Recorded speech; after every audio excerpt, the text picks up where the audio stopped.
Good morning guys. Kasabong Luzon, Visayas, Mindanao, lalong-lalo na sa inyong aking mga followers, aking subscribers dito sa aking channel, YouTube Kaleo Kasabong TV. Sa umaga na ito ngayon, magbigay naman ko konting tips sa inyo sa kaalaman ko sa pagpalahit ko ng manok, sa mga kulay o sa iba-ibang linyada na pinagpares-pares ko sa pag-process. Ito ipakilala ko muna to sa inyo kasabong. Ito na siya yung linyada nga may tapi, kulay puti, white. Yan, ito na siya. At malaki na. Yan siya.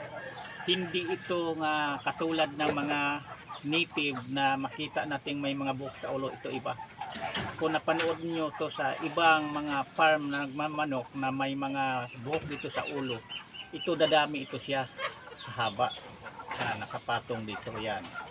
Lalo na kung maistag na ito kung makumpleto ng balahibo niya, kasi yan o nagbalahibo, nagsimula lugod, kakapal ito, kahaba ang buhok dito nakapatong sa ulo niya. Yan ito siya.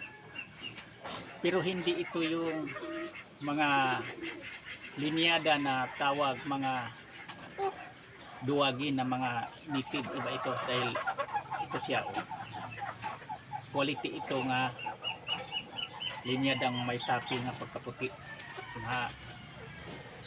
Kita nyo naman sa kustura, sa binti, sa paa.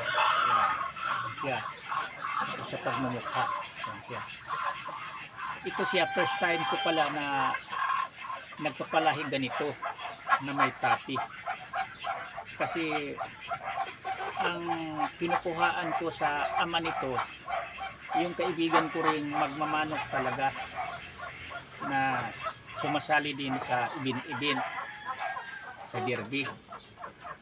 Ginagamit niya yung may tapi niya na kulay puti din.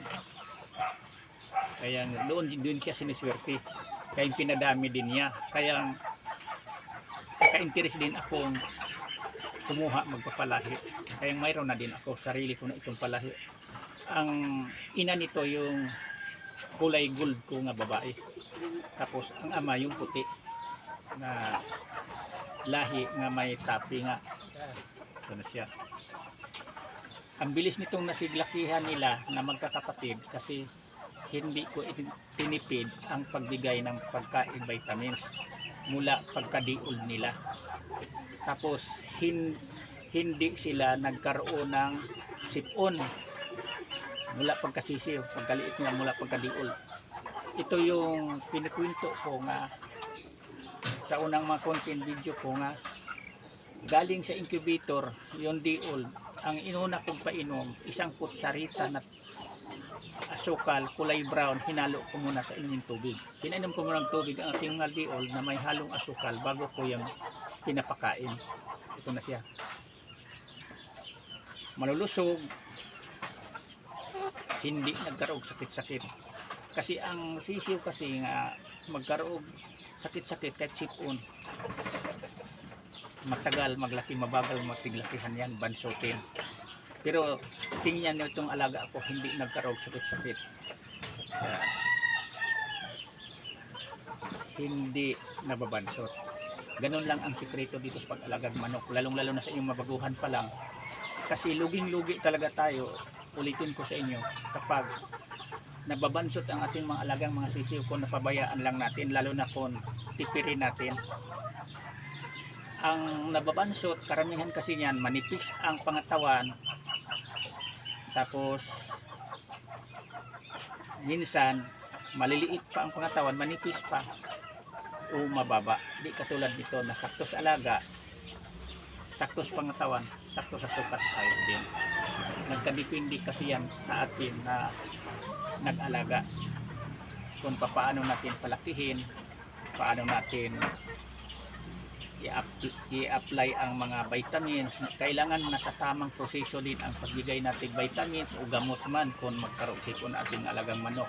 Hindi pwede na bigay lang tayo tapos hindi na nasunod natin ang proseso. Yan ang totoo. Kaya para sa inyong mabaguhan pa lang, abangan nyo na lang ang aking mga content video, kasi dito ibinahagi ko sa inyo, nisishare ko, tinuturo ko sa inyong mga baguhan pa lang ang aking kaalaman tungkol sa pag-alaga ng manok. Kasi ang mga baguhan kasi pinagdaanan ko rin yung wala naman talagang nagmamanok, nagpapalahi, di tayo nanggaling sa nagsimula, baguhan pa tayo, konti pa ang ating kaalaman. Kaya naranasan ko kasi dati yan, kasi ako magmamanok na talaga ang pamilya ko, Negosano.